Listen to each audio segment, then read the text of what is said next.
We can't do that. Because if we come to their defense and say, man, such and such is right, we look like traitors.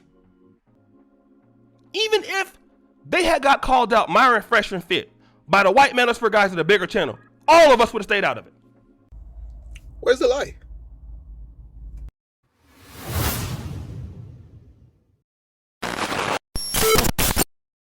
What's going on, peeps? How you guys doing? So hopefully everything's all right. Banaka. I had to make this response video to O'Shea's video about the beef that's been going on with Abba and Preach and Fresh and Fit. He actually said something that was like very, very telling, and there's a lot of truth to it. A lot of truth to it. But first, before we continue, don't forget to subscribe, hit the like button, and let's get your boy up, some more subscribers and stuff like that. I'm starting to take this YouTube thing a little bit more serious. But anyway, so one of the point that he brought up is a lot of the main reason why a lot of guys in the Manosphere did not go after Fresh and Fit, despite the fact that they know in the background that they were messing up, right? Or they did not come to these white Manosphere guys' aid, is because Fresh and Fit, they're black, right? They're black, these guys are white, so then therefore why would I support you to take down another black man? All right? No, it's not going to happen. So once the white guys, and they were right, I'm not gonna lie, once they was plugging it, we wasn't gonna come to their defense. I'm just gonna be honest about it. If we're gonna check them, we're gonna check them. But we wasn't coming to their defense at all. And whether that's wrong or right, it's on code. Myron's black, the other guy's black, we're not gonna come to their defense. But they were right about these two. I know y'all not gonna like how that sounds, but it's the truth. We can't do that. Because if we come to their defense and say, man, such and such is right, we look like traitors. Even if they had got called out Myron Freshman Fit by the white Manosphere guys at a bigger channel, all of us would have stayed out of it. The only people that could have done it is Alba, because Alba's Ethiopian, Preach is Haitian. So okay, now we got something. Y'all not gonna like it, but it's the truth. That's how it works. You don't go over to the Caucasian Manosphere and take up for what they're saying over somebody black. You can't do that. And I agree with that sentiment to a certain degree. But now the question remains is, are black people in the Manosphere are too much on code, right? Are we like too tribalistic on our perspective on who we like and stuff like that, to the point where we don't even want to call out the effery that's going on with certain YouTubers? So when O'Shea mentioned that the only people that were actually capable of taking down Fresh and Fit were Abba and Preach, right? Because they're both black, so on and so forth. So then now that made a lot more sense. But they were right. I'm a man. They were right about Myron. I mean, it's just we gotta hold the L to a certain degree. They knew it. They were right, but also they were more affiliated with them than us. But Abba and Preach were the only ones that could do it. Yes and no, right? Because the same argument can be argued with Abba and Preach. People can actually come up to Abba and Preach, said that like, well, you know what? These guys are foreigners. They're black, yeah, but they're foreigners. So then therefore they have no business speaking about black men. Why? I've gone through this before. I'm Haitian. One of the criticism that I have is that, like, how dare I speak about African American issues? So it has more to do with tribalistic than it has to do with color, because a lot of people, they just become so tribalistic on ideologies, so then now they don't even, in order to dismiss any type of criticism, they find out all the reason why people should not listen to you. So the reason why Abba and Preach was so effective, one, yes, they did have a huge subscriber account. So then therefore all the petty argument about like, you don't have enough subscribers, you can't get laid, you ain't got no money, you're white, all that stuff fall off the place, right? So they couldn't actually use those talking points. But there's also another major difference as well with Abba and Preach. If these guys in the white manosphere, right, or the black manosphere, go after Fresh and Fit, when the majority of them have similar red pill content, then automatically they too look like hypocrite. Because the whole red pill and the manosphere content, for the most part, has to do with getting laid, how to get girls, how to do this, how to do that, right? So it's all based on a lot of usury. And a lot of people that would actually call them out on what they're doing are actually guilty of the same thing they would be accusing them of.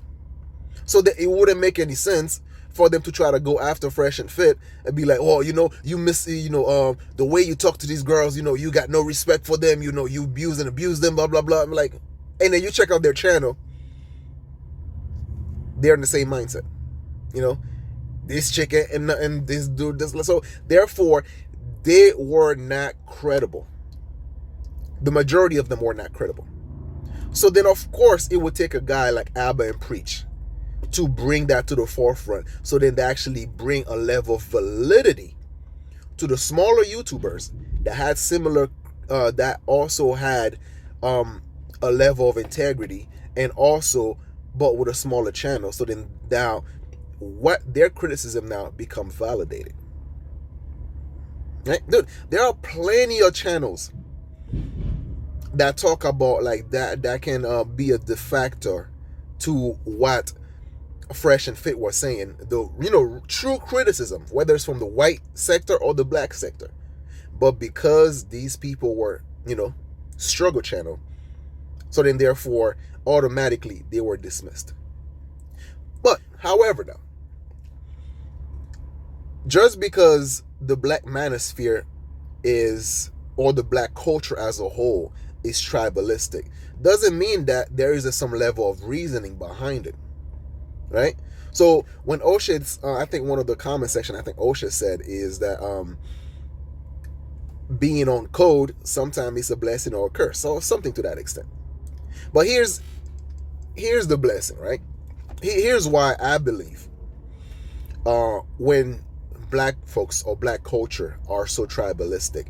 Here's one of the good reasons why I see it makes sense. Think of the Me Too movement. The Me Too movement started off with Ivy Weinstein, right? And a whole bunch of white men from Hollywood just, coercing, am I even saying it right? So they were using coercion to actually get women to sleep with them, right? Hey, if you don't get into that, if you want to get that job, you got to do this, you got a little something for me.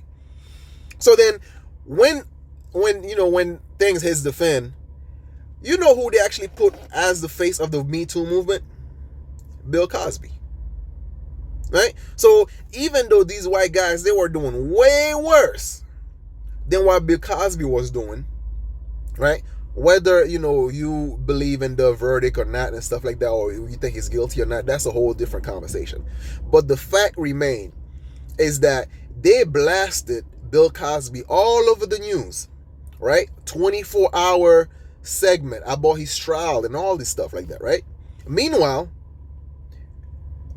some people don't even know if Harvey Weinstein were actually got convicted. Everything was kept under the hush-hush. Everything was quiet down. But Bill Cosby was the big villain.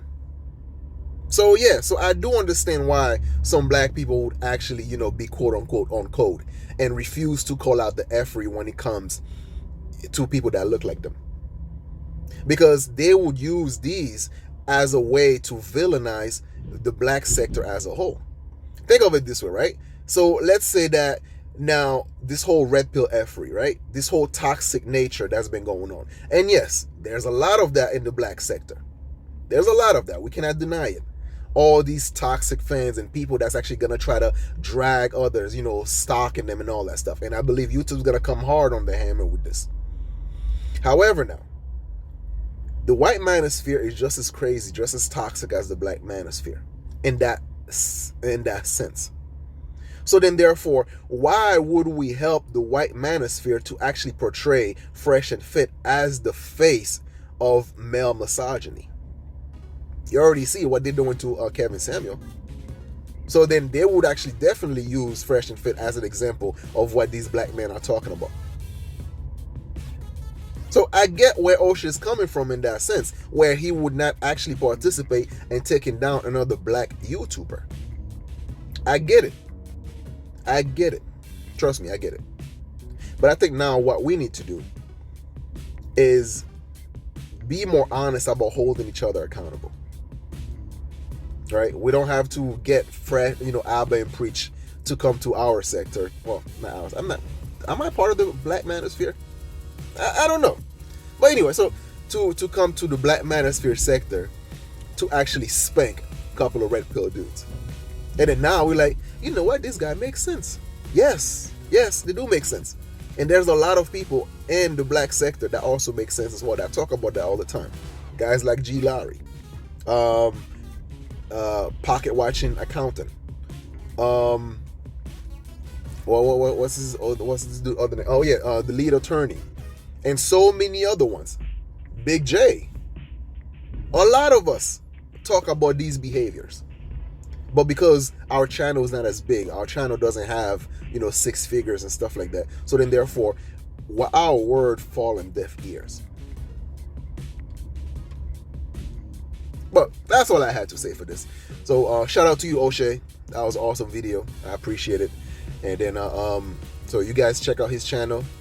Subscribe if you haven't already. O'Shea's a big man. And subscribe to my channel as well. Yeah, so Arbanaka, I'm out of here. Peace.